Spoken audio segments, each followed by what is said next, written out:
Hello అండి అందరికీ ఈరోజు వీడియోలో శనగపిండితో లడ్డు ఎలా చేసుకోవాలో చూద్దామండి. అందుకోసం ఒక మిక్సీ జార్ తీసుకొని అందులో 1 కప్పు శనగపిండిని తీసుకోవాలి. తర్వాత ఇందులో 1 కప్పు శనగపిండికి 1/2 కప్పు వరకు పంచదారని ఈ విధంగా పొడి చేసుకొని ఒక గిన్నెలో వేసుకోవాలి. ఇప్పుడు దీన్ని ఒకసారి ఈ విధంగా కలుపుకోవాలండి.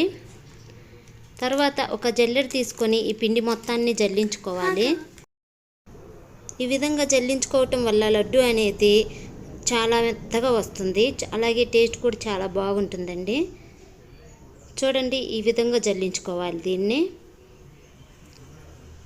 ఇప్పుడు దీన్ని పక్కన పెట్టుకొని స్టవ్ ఆన్ చేసుకొని ఒక బాండీ పెట్టుకోవాలి. అందులో 1 కప్పు శనగపిండికి 1/2 కప్పు వరకు నెయ్యిని తీసుకోవాలండి. ఇప్పుడు స్టవ్ ఆన్ చేసుకొని నెయ్యి పూర్తిగా కరిగిన తర్వాత ముందుగా జల్లించి పెట్టుకున్న శనగపిండిని ఈ నెయ్యిలో వేసుకోవాలి. ఇప్పుడు దీన్ని నిదానంగా కలుపుకుంటూ శనగపిండి మొత్తానికి నెయ్యి పట్టే వరకు కలుపుకోవాలండి. చూడండి, ఈ విధంగా కలుపుకున్న తర్వాత మంటని సిమ్లో పెట్టుకొని దీన్ని ఒక 5 నిమిషాలు ఈ విధంగానే వేయించుకోవాలండి.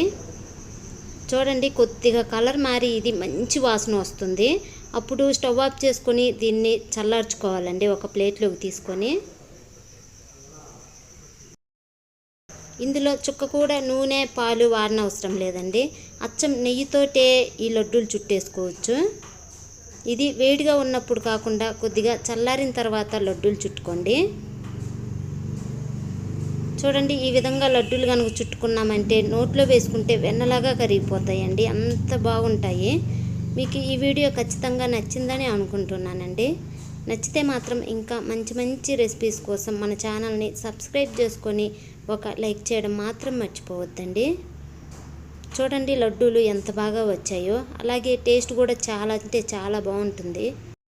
ఈ వీడియో చివరి వరకు చూసినందుకు చాలా చాలా థ్యాంక్ యూ అండి అందరికీ. ఇంకొక మంచి వంటకంతో మళ్ళీ కలుద్దామండి.